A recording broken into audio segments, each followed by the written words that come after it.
Hello beautiful friends, I hope you are all doing well today. This is Alyssa from Flow From Within, and if you are new to my channel, welcome.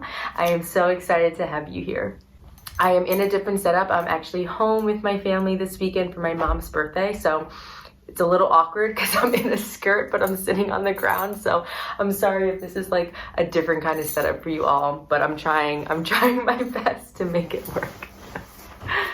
So today's video I wanted to make because it is August 1st today, and I have recently decided to go off all forms of social media for the entire month of August. So first things first, I actually really enjoy social media. I'm not someone who's like, I hate all forms of social media. I understand the purpose, and I actually find a lot of inspiration from Instagram. I find a lot of incredible videos off YouTube. I find very funny things off Facebook.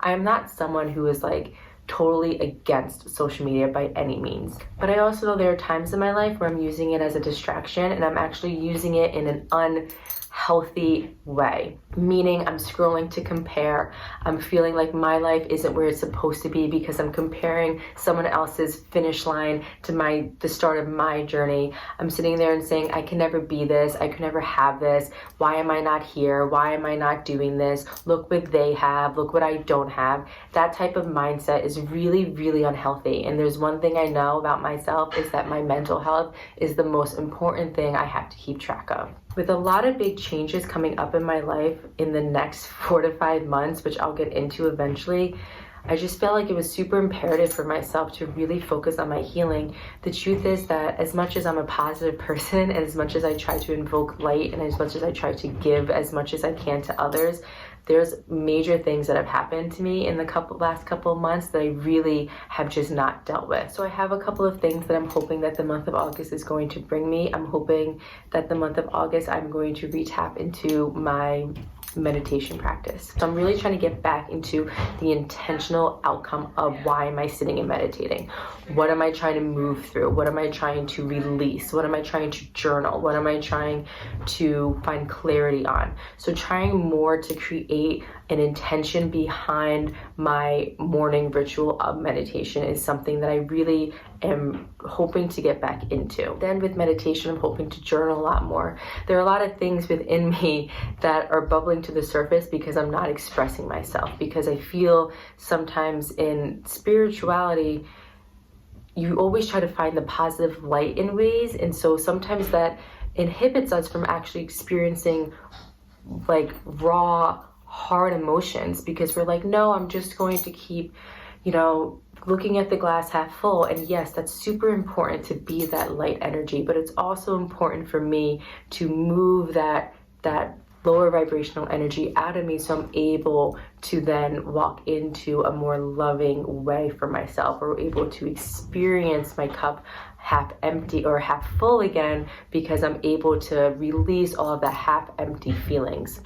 The other thing I'm hoping to start in the next 31 days is tapping, and it's something I've never tried before, but I've heard such incredible healing things that have come from tapping, which, if you don't know what it is, EFT is the acronym that it stands for. And I believe it's emotional freedom technique. I believe.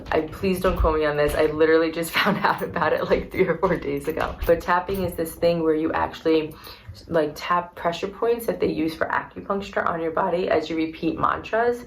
And what this does is it helps release these undersurface, unconscious feelings that we might be carrying, and really help to rewrite the stories that we're telling ourselves, and really help rewrite the beliefs that are underneath the surface that we might even know, and really help us release possible childhood trauma, or possible relationship trauma, or possible body dysmorphic disorder trauma, or anything that needs to bubble to the surface so we're able to step through with more clarity in our life.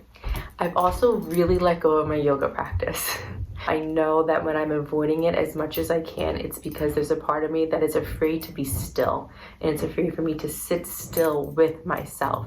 And it's something that is really important to my healing process. I've always used yoga as an art form of healing, of a meditation in movement in ways.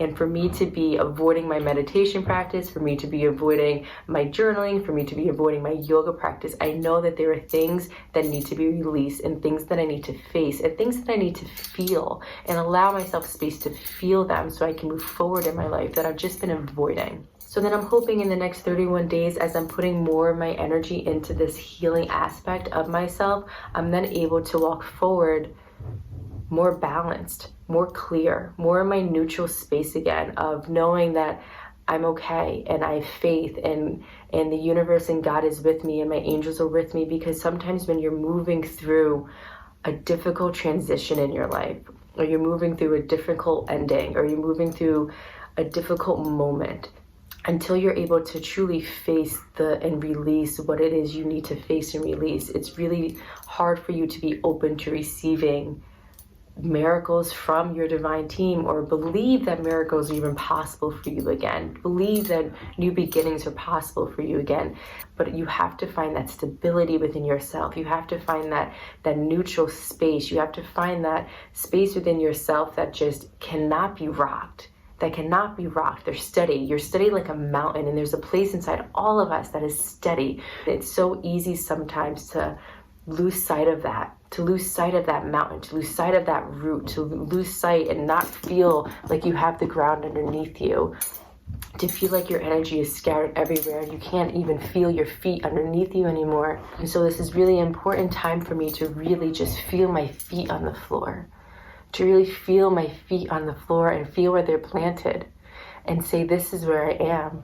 And I'm also getting emotional because it's true. This is where I am. My feet are not in the past, and my feet are not too forward in the future. My feet are right here. I'm right here. I'm sorry that I'm getting very emotional about this, but it's real and it's raw, and it's important that we give time to ourselves. When we feel that calling, that there's more work that needs to be done. And it's never weak. It's never weak to walk away and say that I need to take time for myself right now, because there are things that need to be healed.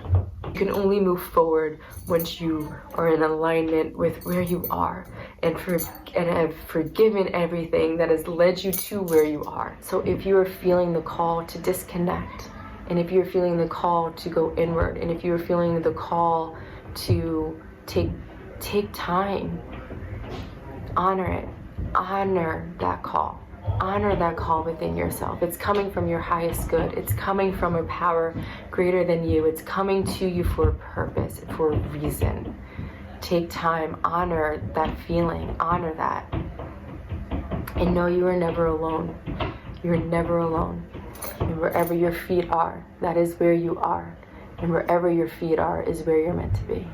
Again, my name is Alyssa from Flow From Within, and I'm so grateful that you found me, and I'm so happy to have you here.